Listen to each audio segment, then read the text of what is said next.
Palavras que respiram.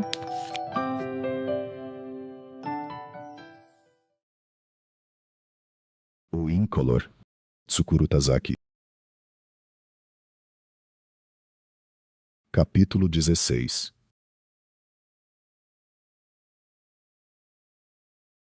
Quando viu Tsukuru, Preta deu a impressão de não entender nada do que estava acontecendo. A expressão que tinha no rosto desapareceu, tornando-o vazio. Ela levantou os óculos escuros que usava e, sem nada dizer, apenas fitou Tsukuru. Tinha saído para caminhar com as filhas depois do almoço e, na volta para casa, vira aquele homem que parecia um japonês, em pé ao lado do marido. Um rosto que ela não reconhecia. Ela segurava a mão da filha menor. Deveria ter 3 anos, mais ou menos. Ao lado dela, havia uma menina um pouco maior, 2 ou 3 anos mais velha. As duas usavam vestidos de mesma estampa floral e sandálias de plástico parecidas. A porta estava aberta e lá fora o cão latia agitadamente.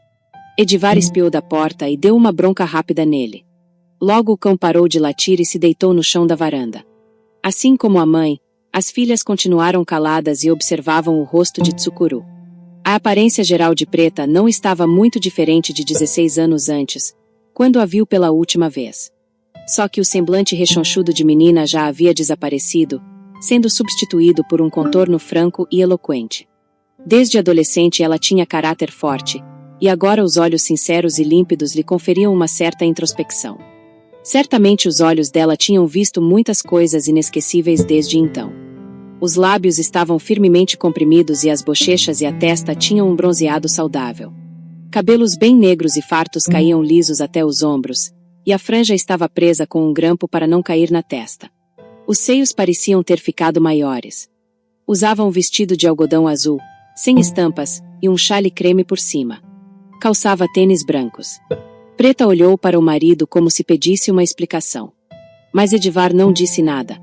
Apenas balançou a cabeça, de forma breve. Ela olhou novamente Tsukuru. E mordeu os lábios de leve. Tsukuru estava agora diante de uma mulher saudável que viverá uma vida completamente diferente da dele. Tsukuru não pôde deixar de sentir esse peso. Diante dela, teve a impressão de ter compreendido finalmente o peso de 16 anos passados. No mundo há coisas que só podem ser transmitidas através da figura de uma mulher. O rosto de Preta, ainda fitando Tsukuru, se contorceu de forma sutil. Os lábios tremeram como pequenas ondas, e uma das extremidades se torceu. Uma pequena covinha surgiu na bochecha direita. Mas não era bem uma covinha. Era uma pequena cavidade para ser preenchida com uma alegre amargura. Tsukuru se lembrava muito bem dessa expressão. Ela a exibia sempre que estava prestes a soltar uma ironia. Mas ela não estava tentando esboçar uma ironia, apenas procurava atrair uma hipótese longínqua. Tsukuru? Finalmente ela expressou essa hipótese em palavras. Tsukuru assentiu. A primeira coisa que ela fez foi puxar para perto de si a filha menor, como se tentasse protegê-la de alguma ameaça. A filha encostou o corpo firmemente na perna da mãe, e continuou olhando para cima, fitando Tsukuru. A filha maior permaneceu de pé em um lugar um pouco afastado. Edivar se aproximou dela e acariciou seus cabelos. Ela tinha cabelos bem loiros. A menor tinha cabelos pretos. Sem dizer uma palavra, os 5 permaneceram nessa posição por um tempo. Edivar acariciando os cabelos da filha loira, Preta com a mão no ombro da filha de cabelos negros, e Tsukuru em pé, sozinho, do outro lado da mesa. Como se fizessem pose para uma pintura. E quem estava no meio era Preta. Ela, ou o corpo dela, estava no centro desse cenário dentro da moldura. Foi ela quem se mexeu primeiro. Soltou a filha menor, tirou os óculos escuros da cabeça e os colocou sobre a mesa. Em seguida pegou a caneca do marido e tomou um gole de café frio que restava. E fez uma careta como quem não tivesse gostado. Parecia não estar entendendo o que acabará de tomar. Quer café? Perguntou o marido em japonês. Quero, sim, respondeu Preta sem se virar. E se sentou na cadeira à mesa. Edivar foi à cafeteira e pressionou o botão para aquecê-la. As irmãs imitaram a mãe e se sentaram juntas no banco de madeira perto da janela. Apenas observavam Tsukuru. É você mesmo, Tsukuru? Disse Preta em voz baixa. Sou eu mesmo, disse Tsukuru. Ela estreitou os olhos e fitou o rosto dele. Parece que você está vendo um fantasma, disse Tsukuru. Ele tentou brincar, mas as palavras não soaram como brincadeira nem para ele. Sua aparência mudou bastante, disse Preta, com a voz seca. Todos que me veem depois de um tempo falam a mesma coisa. Você está muito magro e parece bem mais adulto. Acho que é porque eu já sou adulto, disse Tsukuru. Talvez, disse Preta. Você praticamente não mudou. Ela balançou a cabeça levemente, mas não disse nada. O marido trouxe café e o colocou sobre a mesa. Era uma caneca pequena, que parecia ter sido feita por ela. Ela colocou uma colher de açúcar no café quente, mexeu e tomou um gole, cuidadosamente. Vou à cidade com as meninas, disse Edivar com a voz alegre. Preciso comprar mantimentos e encher o tanque do carro. Preta virou-se para ele e acenou com a cabeça. Você pode fazer isso. Ela disse. Quer que eu compre algo? Ela fez que não com a cabeça em silêncio. Edivar colocou a carteira no bolso, apanhou a chave do carro pendurada na parede e disse algo às filhas em finlandês. Elas logo se levantaram do banco felizes. Sorvete, elas disseram. Provavelmente o pai lhes prometera sorvete entre as compras. De pé na varanda, Tsukuru e Preta observaram os três entrarem na van Renault. Quando Edivar abriu a porta dupla traseira e deu um breve assovio, o cão correu feliz e saltou lá dentro. Do assento do motorista Edivar esticou o pescoço e acenou com a mão, e em seguida a van branca desapareceu entre as árvores. Os dois continuaram olhando um tempo o ponto de onde a van saíra. Você veio naquele Golf? Perguntou Preta, apontando o carro azul marinho um pouco afastado dali. Sim, de Helsinki. Por que você veio a Helsinki? Para ver você. Preta estreitou os olhos e fitou o rosto de Tsukuru como se tentasse decifrar um diagrama complexo. Você teve o trabalho de vir à Finlândia para me ver? Só para isso. Exatamente. Depois de ficarmos sem nenhum contato por 16 anos, ela disse, pasma. Para falar a verdade, foi a minha namorada que me disse que já estava na hora de eu encontrar você. Os lábios de Preta formaram a curva familiar. Na sua voz havia um leve toque de humor. Entendi. Sua namorada te disse que já estava na hora de me encontrar. Então você pegou um voo de Narita até a longínqua Finlândia. Sem me avisar, sem nenhuma garantia de que pudesse me encontrar. Tsukuru permaneceu calado. O barulho do bote batendo no cais ainda continuava, apesar de a brisa ser suave e de não parecer que as ondas fossem fortes. Pensei que, se avisasse, talvez você decidisse não me receber. Claro que receberia, disse Preta, assustada. Nós somos amigos. Nós éramos amigos. Mas não sei bem se ainda continuamos amigos. Ela soltou um suspiro silencioso, olhando para o lago aparente entre as árvores. Eles só voltam da cidade daqui a 2 horas. Temos muito o que conversar nesse tempo. Eles voltaram para dentro e se sentaram à mesa, um de frente para o outro. Ela soltou o grampo do cabelo e a franja caiu na testa. O rosto de Preta ficou mais parecido com o de antigamente. Tenho um pedido a fazer, disse Preta. Não me chame mais de Preta. Me chame de Eri. Nem chame a Yuzuki de Branca. Se possível, não quero mais que você nos chame assim. Esses apelidos são coisa do passado, né? Ela assentiu. Eu posso continuar sendo Tsukuru? Você sempre vai ser Tsukuru, disse Eri, sorrindo silenciosamente. Tudo bem você continuar assim. Tsukuru, o que constrói coisas. Tsukuru Tazaki, o incolor. Fui a Nagoya em maio e encontrei azul e vermelho, um em seguida do outro, disse Tsukuru. Azul e vermelho podem continuar sendo chamados assim? Podem. Só quero que eu e a Yuzu sejamos chamadas pelo nome de verdade. Encontrei e conversei com os dois separadamente. Mas não por muito tempo. Eles estavam bem? Pareciam estar, disse Tsukuru. Parecia que o trabalho deles ia bem também. Então quer dizer que, na saudosa Nagoya, Azul está vendendo carros Lexus com afinco, e Vermelho continua a formar trabalhadores obedientes e dedicados. Exatamente. E você? Está vivendo sem problemas? De certa forma, estou, disse Tsukuru. Trabalho em uma companhia ferroviária de Tóquio, construindo estações. Um passarinho me contou isso um tempo atrás.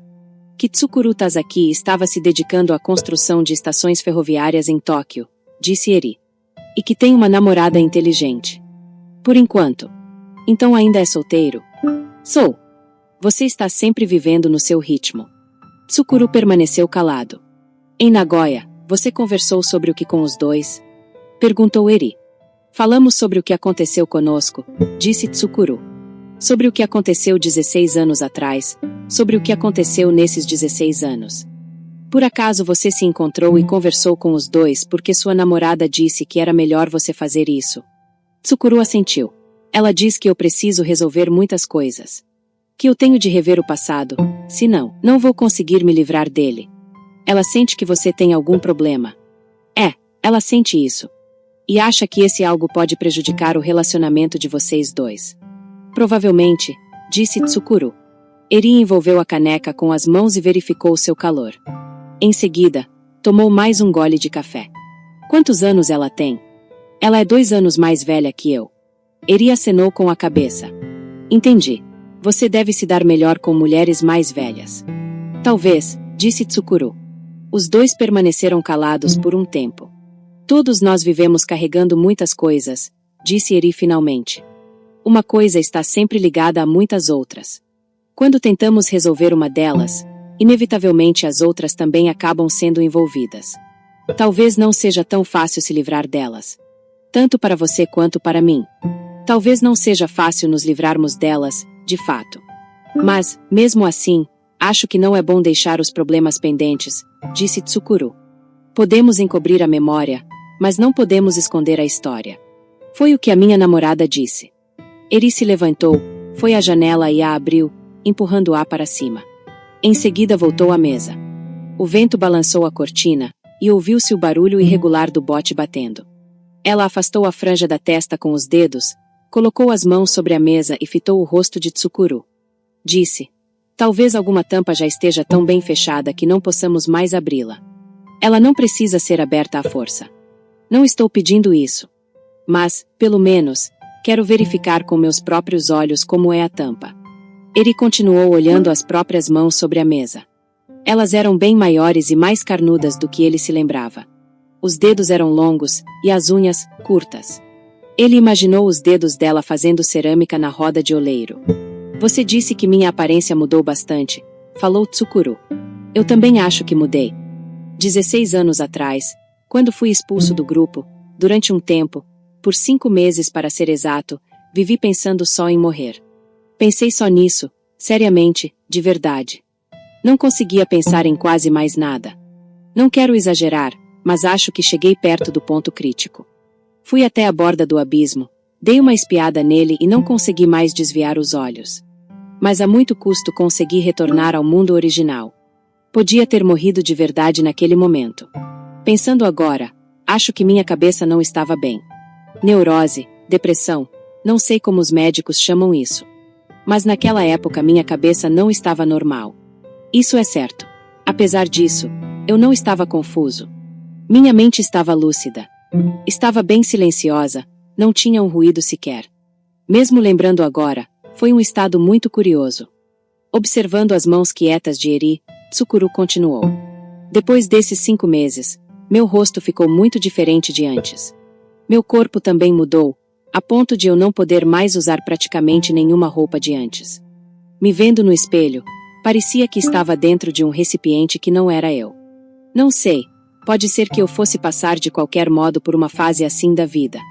Entraria de qualquer forma em um período em que a minha cabeça não ia funcionar bem, em que o meu rosto e o meu corpo iam mudar muito. Mas o que precipitou tudo isso foi o fato de o grupo ter me abandonado. Esse acontecimento causou uma grande transformação em mim.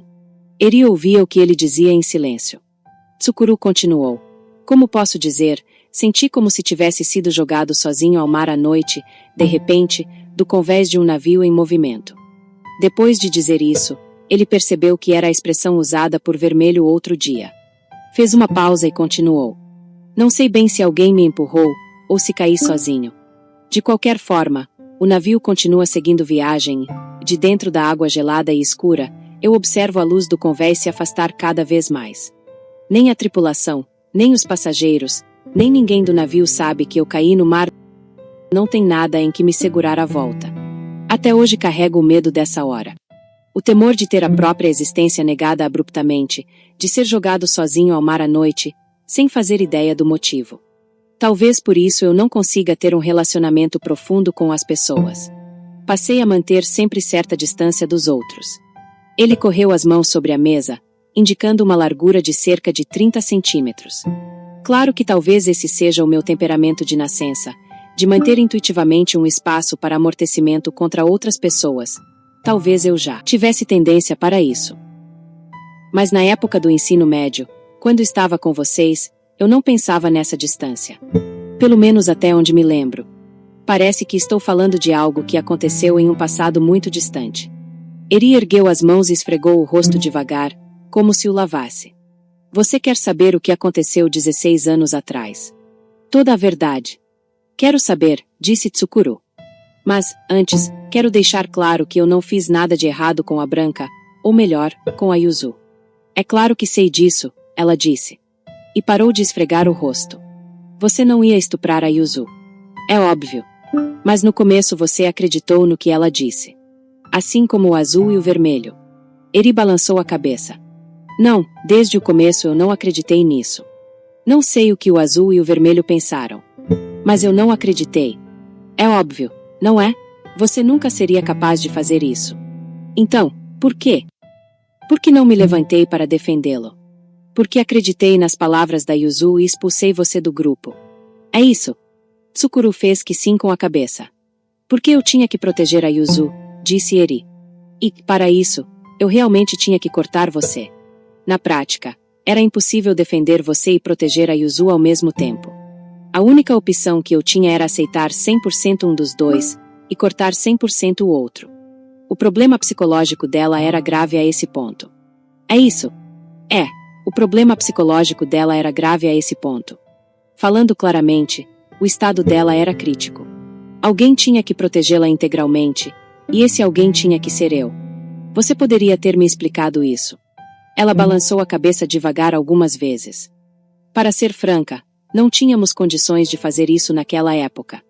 Tsukuru, me desculpe, mas podia fingir por um tempo que você estuprou a Yuzu? Você tem que fazer isso agora. Yuzu está um pouco estranha, e por hora temos que resolver esse problema. Depois vamos dar um jeito, mas aguente um pouco. Vamos ver, pelo menos por uns 2 anos. Isso não podia sair da minha boca. Sentíamos muito, mas tínhamos que fazer você se virar sozinho. O momento era crítico a esse ponto. Além do mais, não era mentira que Yuzu havia sido estuprada. Tsukuru se assustou e fitou o rosto de Eri. Por quem? Eri balançou a cabeça de novo. Não sei por quem. Mas o fato é que ela tinha sido obrigada a ter uma relação sexual com alguém, provavelmente à força. Porque ela estava grávida. E ela afirmou que foi você quem a estuprou. Disse claramente, foi Tsukuru Tazaki. E descreveu como tinha acontecido de forma realista e em detalhes, a ponto de nos deixar deprimidos. Por isso, não tínhamos outra opção senão aceitar totalmente a versão dela. Mesmo sabendo, no fundo, que você não seria capaz de fazer isso. Estava grávida? Estava. Com certeza. Eu acompanhei ela a uma clínica de obstetrícia. Claro que não fomos a do pai dela, mas a uma bem longe. Tsukuru soltou um suspiro. E depois? Aconteceram várias coisas, e ela perdeu o filho no final do verão. É só. Mas não era uma gravidez psicológica. Ela estava grávida de verdade, e perdeu o filho de verdade. Posso garantir isso. Se perdeu, então significa que... ela pretendia ter o filho e criá-lo sozinha. Não tinha a menor intenção de abortar. Independentemente das circunstâncias, ela não seria capaz de matar algo que estava vivo. Você entende, não é? Ela sempre censurou muito o pai dela porque ele fazia abortos. Nós discutimos bastante sobre isso. Alguém mais sabia da gravidez e do aborto dela? Eu sabia. A irmã mais velha da Yuzu também. Ela é de guardar segredos. Foi ela quem arranjou algum dinheiro para Yuzu. Mais ninguém. Os pais dela não sabem, nem o azul nem o vermelho. Era um segredo bem guardado entre nós 3. Acho que não tem problema revelá-lo agora, principalmente a você. E a Yuzu afirmou que fui eu quem a estuprou. De forma categórica, disse Eri. Tsukuru comprimiu os olhos e fitou por um tempo a caneca de café que ela segurava. Mas de onde surgiu essa história? Porque tinha que ser eu. Não faço a menor ideia de por que ela falou isso. Eu também não sei, disse Eri. Posso pensar em vários motivos, mas nenhum é convincente. Nenhum oferece uma explicação plausível. Mas talvez um dos motivos fosse porque eu gostava de você. Isso pode ter sido uma das causas. Tsukuru fitou o rosto de Eri assustado. Você gostava de mim? Não sabia. Claro que não. Nem desconfiava. Eri torceu levemente os lábios. Vou confessar pela primeira vez, mas sempre gostei de você. Eu sentia forte atração por você. Resumindo, estava apaixonada. Claro que eu não expressava isso em palavras, e escondia esse sentimento no fundo do coração. Provavelmente Azul e Vermelho não perceberam. Mas claro que Yuzu sabia. Entre meninas, não conseguimos guardar esse tipo de segredo. Eu nem desconfiava, disse Tsukuru. É porque você era um bobo, disse Eri, pressionando a têmpora com a ponta do indicador. Ficávamos tanto tempo juntos que eu tentava mandar alguns sinais. Se o seu cérebro funcionasse um pouco, você teria notado. Tsukuru tentou se lembrar de algum sinal. Mas não conseguiu de jeito nenhum. Depois das aulas, você costumava me ensinar matemática, disse Eri. Eu me sentia muito feliz nessas horas. Mas você nunca entendeu o princípio do cálculo, disse Tsukuru. De súbito, ele se lembrou de que Eri ficava com o rosto corado de vez em quando. Você tem razão. Eu sou devagar em perceber as coisas, mais do que os outros. Eri disse, com um leve sorriso, principalmente quando se tratava desse assunto. Além do mais, você gostava da Yuzu. Tsukuru tentou dizer algo, mas Eri o interrompeu. Não precisa se justificar. Não era só você. Qualquer um se sentia atraído pela Yuzu. Era natural. Ela era muito bonita e pura. Como a Branca de Neve da Disney. Mas eu era diferente. Quando estava com ela, eu sempre fazia o papel de um dos 7 anões. Não tinha jeito. Yuzu e eu éramos muito amigas desde antes do ensino médio. Eu tinha que me adaptar bem a esse papel. Então quer dizer que Yuzu ficou com ciúmes de mim? Por que você gostava de mim? Eri balançou a cabeça. Só quero dizer que talvez esse tenha sido um dos motivos. Não entendo muito de psicanálise. De qualquer forma, Yuzu acreditou até o final que aquilo tinha acontecido de verdade com ela. Que você roubara a virgindade dela à força, na sua casa em Tóquio. Essa era a versão definitiva para ela, que não se abalou até o fim. Até hoje não entendo de onde surgiu essa fantasia, e por que a versão foi reformulada na cabeça dela. Provavelmente ninguém mais poderá esclarecer. Mas penso que alguns sonhos são bem mais reais e sólidos do que a própria realidade.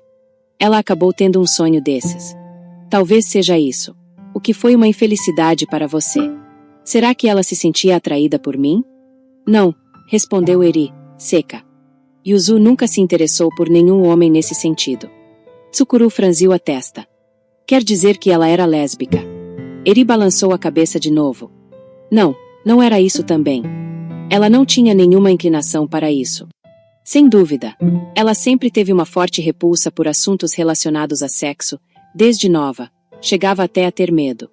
Não sei de onde surgiu essa aversão.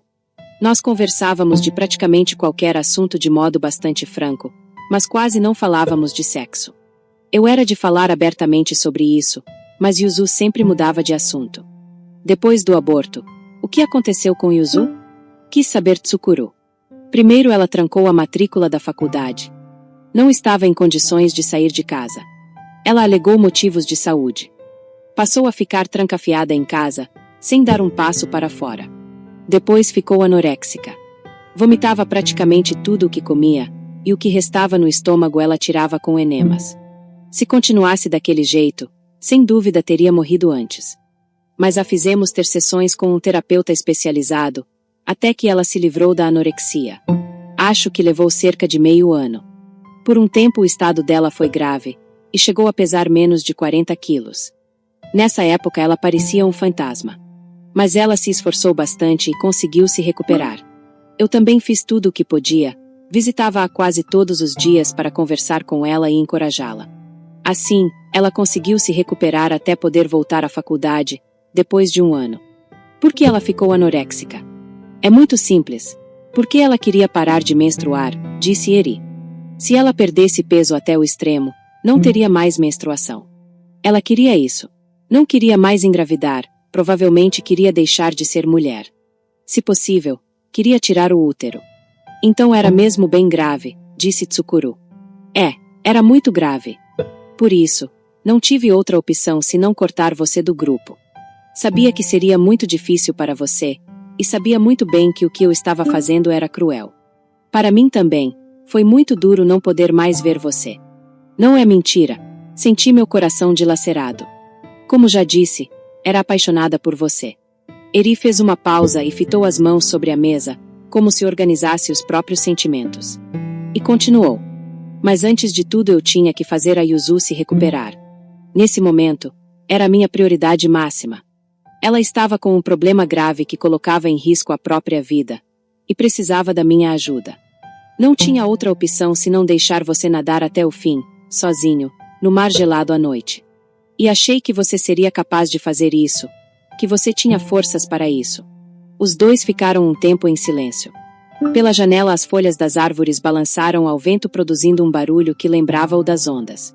Tsukuru abriu a boca. Yuzu conseguiu se recuperar da anorexia e se formou na faculdade. E depois? Ela continuou tendo sessões com o terapeuta uma vez por semana, mas estava conseguindo levar uma vida próxima do normal. Pelo menos não parecia mais um fantasma. Mas a essa altura ela já não era a Yuzu de antigamente. Eri respirou fundo e escolheu as palavras. Continuou. Ela mudou. Muitas coisas se soltaram do coração dela, uma a uma, e o interesse pelo mundo externo diminuiu rapidamente. Perdeu completamente o interesse por música também. Foi muito duro vê-la nesse estado, de perto. Só não deixou de gostar de ensinar música às crianças, como antes. Ela não tinha perdido essa paixão. Mesmo quando o estado psicológico dela estava muito prejudicado. Mesmo quando estava fraca a ponto de não conseguir nem se levantar, continuou indo à escola alternativa da igreja uma vez por semana, para ensinar piano às crianças que tinham interesse por música. Ela continuou se dedicando a esse trabalho voluntário sozinha. Talvez por causa dessa motivação ela tenha conseguido sair do fundo do poço, a muito custo. Caso contrário, ela provavelmente não teria conseguido se reerguer. Eri se virou para a janela, olhou o céu que se estendia acima das árvores e depois virou para a frente novamente, fitando o rosto de Tsukuru. O céu ainda estava coberto por uma fina camada de nuvens. Mas nessa época Yuzu já não se relacionava comigo da mesma forma íntima de antes, disse Eri. Ela disse que estava muito grata a mim. Por tudo o que eu tinha feito por ela. Acho que ela sentia gratidão de verdade. Mas, ao mesmo tempo, ela já tinha perdido o interesse por mim também. Como já disse, Yuzu tinha perdido o interesse por praticamente tudo, e eu estava incluída nesse praticamente tudo. Para mim, foi duro reconhecer isso. Fomos melhores amigas por muito tempo, e eu tinha um carinho muito grande por ela. Mas essa era a verdade, eu já não era mais indispensável para ela. Eri permaneceu observando um ponto imaginário em lugar nenhum sobre a mesa. E disse: Yuzu já não era mais a Branca de Neve. Ou talvez estivesse cansada de ser a Branca de Neve. E eu também estava um pouco cansada de ser um dos 7 anões. Eri apanhou a caneca de café quase inconscientemente, e a devolveu novamente à mesa. De qualquer forma, nessa época, aquele grupo fascinante, o grupo de 4, sem você, quero dizer, já não ia bem como antes. Todos haviam se formado e estavam atarefados com o cotidiano. O que é natural, já não éramos mais colegiais. Nem é preciso dizer que todos nós carregávamos a ferida no coração, por termos abandonado você. Essa ferida não era rasa, de jeito nenhum. Tsukuru continuou prestando atenção nas palavras dela, em silêncio. Você não estava mais entre nós, mas você sempre esteve conosco, disse Eri. Houve um breve silêncio novamente. Eri, quero saber mais de você, disse Tsukuru. Primeiro, quero saber o que a trouxe até aqui. Eri apertou os olhos e inclinou levemente a cabeça. Para ser sincera, desde um pouco antes dos 20 até 20 e poucos anos, vivi praticamente em função de Yuzu. Quando me dei conta e olhei ao redor, me encontrava em uma situação em que minha própria vida praticamente não existia. Eu queria ser escritora. Gostava de escrever desde criança. Queria escrever romances ou poesia. Você sabia disso, não é? Tsukuru concordou com a cabeça. Ela sempre levava um grosso caderno consigo e, toda vez que tinha vontade, fazia anotações nele. Mas, na faculdade, eu não tinha nenhuma condição de escrever. Além de assistir às aulas e cuidar de Yuzu, não dava tempo para mais nada. Na faculdade tive 2 namorados, mas não deu certo com nenhum deles. Para começar, Eu não tinha tempo de me encontrar com eles, pois estava ocupada cuidando de Yuzu. De qualquer forma, nada do que eu fazia dava certo. Parei um instante, olhei à minha volta e pensei: o que estou fazendo aqui? Não enxergava mais metas na vida. Todos os esforços viravam pó, e eu estava perdendo a autoconfiança. Claro que deve ter sido duro para Yuzu, mas para mim também foi difícil. Eri estreitou os olhos, como se vislumbrasse uma paisagem distante. Nessa época, uma amiga da faculdade me chamou para assistir a uma aula de cerâmica, e a acompanhei meio que por diversão. Foi aí que descobri que era isso o que eu estava buscando durante tanto tempo. Com as mãos na roda de oleiro, eu conseguia ser sincera comigo mesma. Conseguia me concentrar somente em moldar, e me esquecia completamente de vários outros acontecimentos. Desse dia em diante, fiquei completamente fascinada pela olaria. Enquanto era estudante, isso era só um hobby, mas decidi seguir carreira e, depois de me formar, passei um ano fazendo trabalhos temporários e entrei no departamento de desenho industrial da Universidade de Artes. Adeus, romances, bem-vinda, cerâmica. Enquanto me dedicava a esse curso, conheci Edivar, que era estudante de intercâmbio da universidade. Depois de um tempo acabamos nos casando e vim parar aqui. É curioso, se naquele momento minha amiga não tivesse me convidado para a aula de cerâmica, provavelmente minha vida teria sido completamente diferente da de agora. Parece que você tem talento, disse Tsukuru, apontando as cerâmicas da estante.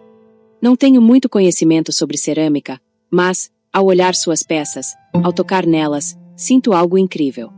Eri sorriu. Não entendo muito de talento. Mas até que as minhas peças têm saída aqui. Não significa que deem muito dinheiro, mas é legal saber que as pessoas têm certa necessidade das coisas que eu fabrico. Entendo, disse Tsukuru. Afinal, eu também construo coisas. Mas as coisas que construímos são bem diferentes. Tão diferentes quanto estações e pratos. Mas igualmente necessários nas nossas vidas. Claro, disse Eri. E permaneceu pensativa por um tempo. O sorriso dos lábios dela foi diminuindo aos poucos. Gosto daqui. Quem sabe, vou passar o resto da vida aqui. Não vai mais voltar ao Japão? Tenho nacionalidade finlandesa, e já estou falando razoavelmente bem o finlandês. O inverno daqui é longo, mas justamente por isso podemos ler muitos livros. Talvez em breve fique com vontade de escrever algo. As crianças também estão acostumadas com essa terra, e tenho amigos aqui. Edivar é uma pessoa muito boa. A família dele me trata bem, e o meu trabalho está indo bem. E as pessoas precisam de você aqui. Eri levantou o rosto e fitou os olhos de Tsukuru. Decidi que podia viver o resto da vida aqui quando soube que Yuzu tinha sido assassinada. Foi Azul quem me ligou e deu a notícia. Naquela época eu estava grávida da minha filha mais velha, e nem pude ir ao funeral. Isso foi muito duro para mim. Parecia que o meu coração estava se partindo de verdade com o fato de Yuzu ter sido assassinada cruelmente em algum lugar que eu não conhecia, de ter sido cremada e virado cinzas. O fato de eu nunca mais poder vê-la. Nessa hora decidi, se nascesse uma menina, iria se chamar Yuzu. E que eu não voltaria mais ao Japão. Ela se chama Yuzu. Yuzu Kurono Atainen, ela disse. Pelo menos no som desse nome parte de Yuzu continua viva. Mas por que será que Yuzu foi sozinha a Amamatsu? Yuzu se mudou para lá logo depois que vim para a Finlândia. Não sei a razão. Nós trocávamos cartas regularmente, mas ela não me explicou nada sobre o motivo da mudança. Só disse que se mudaria para Amamatsu por causa do trabalho. Ela teria conseguido outros trabalhos em Nagoya e, para ela, ir morar sozinha em uma cidade desconhecida era como se cometesse suicídio. Yuzu foi estrangulada com algo parecido com um cordão de roupa no próprio apartamento onde morava, em Amamatsu. Tsukuru leu os detalhes nas reportagens de jornais e revistas antigos. Fez uma busca na internet também. Não foi um crime relacionado com roubo. A carteira com dinheiro fora deixada intacta, em lugar visível. E ela não tinha sinais de ter sido violentada. O quarto estava bem arrumado, e ela não parecia ter reagido. Os moradores do mesmo andar não ouviram nenhum barulho suspeito. No cinzeiro havia tocos de cigarro de mentol, mas eram de Yuzu.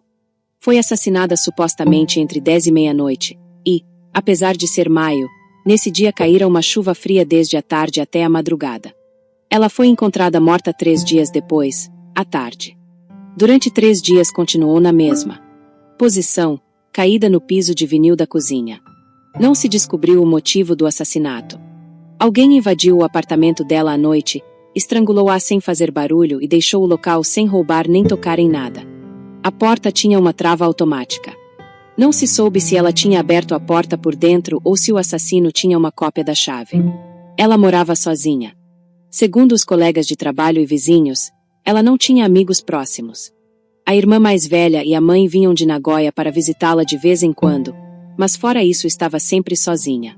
Usava roupas discretas e causava a impressão de ser uma mulher de poucas palavras, quieta. Era dedicada ao trabalho e tinha boa reputação entre os alunos, mas, fora do trabalho, não se relacionava com ninguém. Ninguém saberia dizer por que ela fora estrangulada.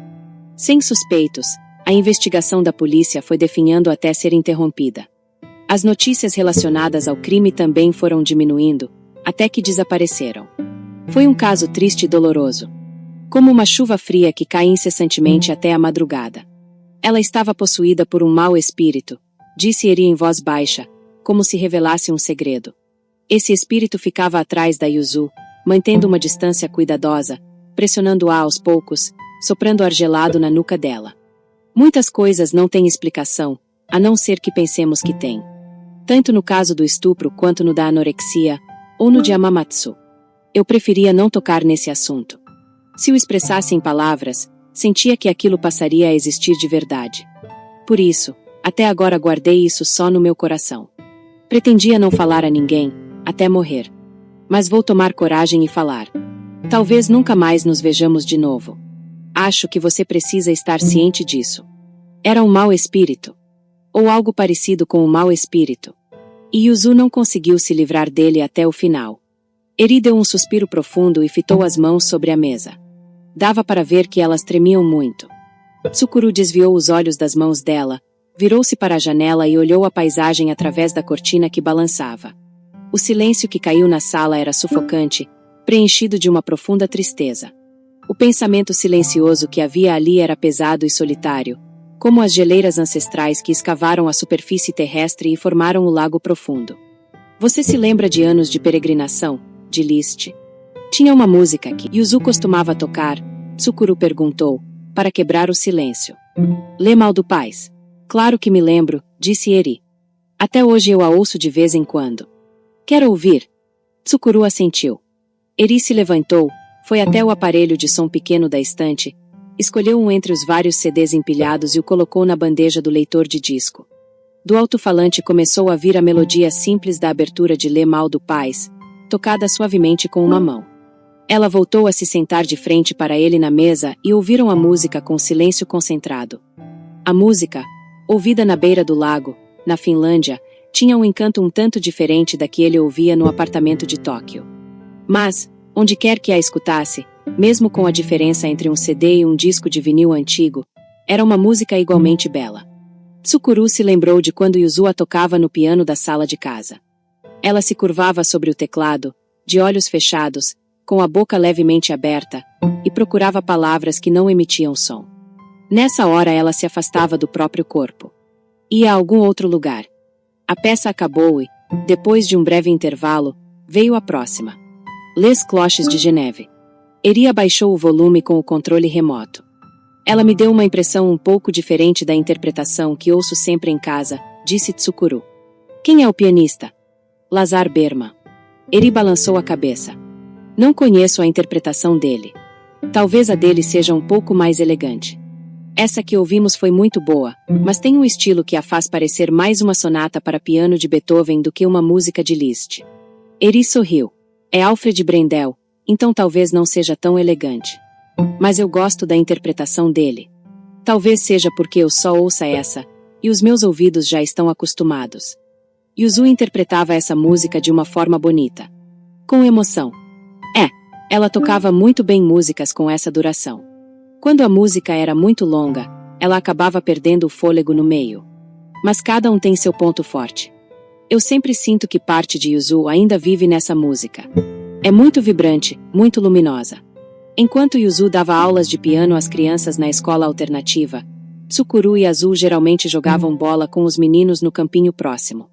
Eles se dividiam em 2 times e cada um tentava chutar a bola no gol do adversário. Enquanto passava a bola, Tsukuru prestava atenção involuntariamente no treino das escalas musicais que ecoava pelas janelas. O tempo passado se transformou em um longo e afiado espeto e perfurou seu coração. Sentiu uma dor silenciosa e brilhante, que transformou sua espinha dorsal em um pilar de gelo congelado. Essa dor permaneceu ali, sem mudar de intensidade. Ele parou de respirar, fechou bem os olhos e aguentou a dor em silêncio. Alfred Brendel continuou sua bela interpretação. De primeiro ano, Suíça, o CD avançou para segundo ano, Itália. Foi então que ele finalmente conseguiu aceitar tudo. Na camada mais profunda da alma, Tsukuru Tazaki compreendeu.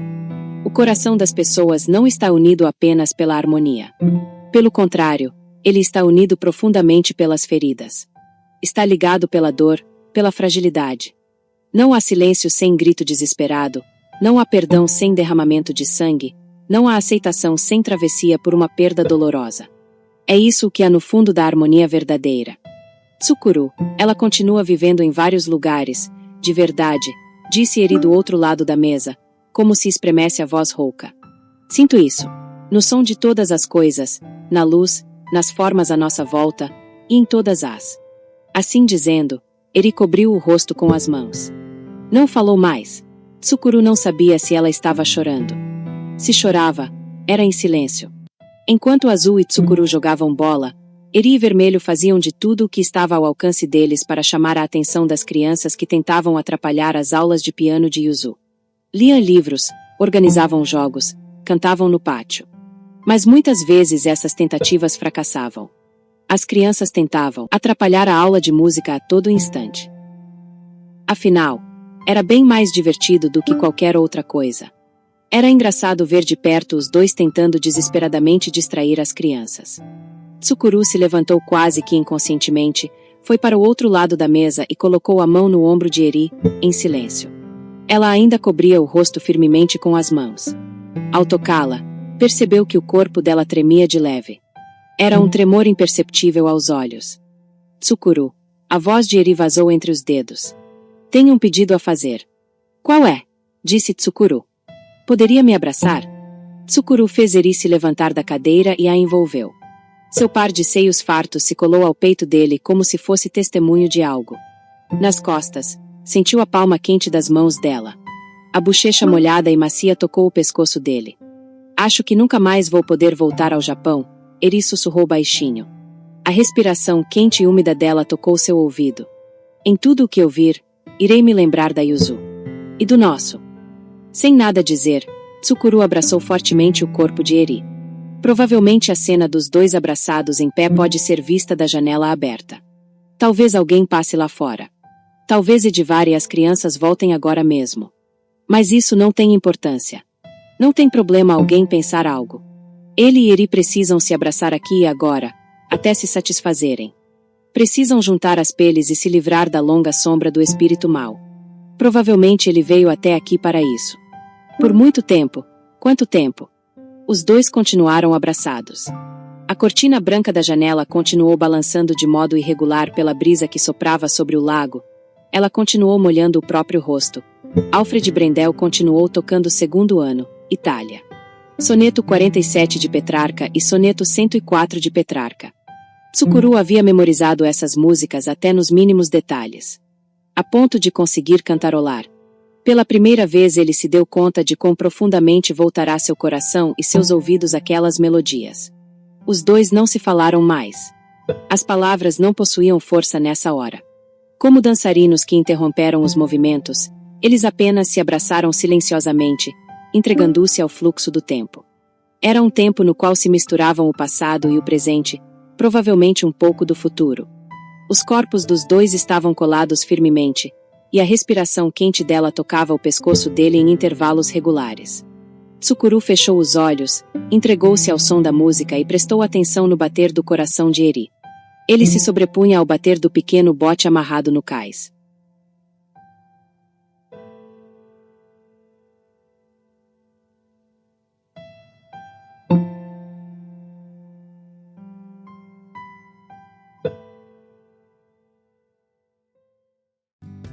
Continua.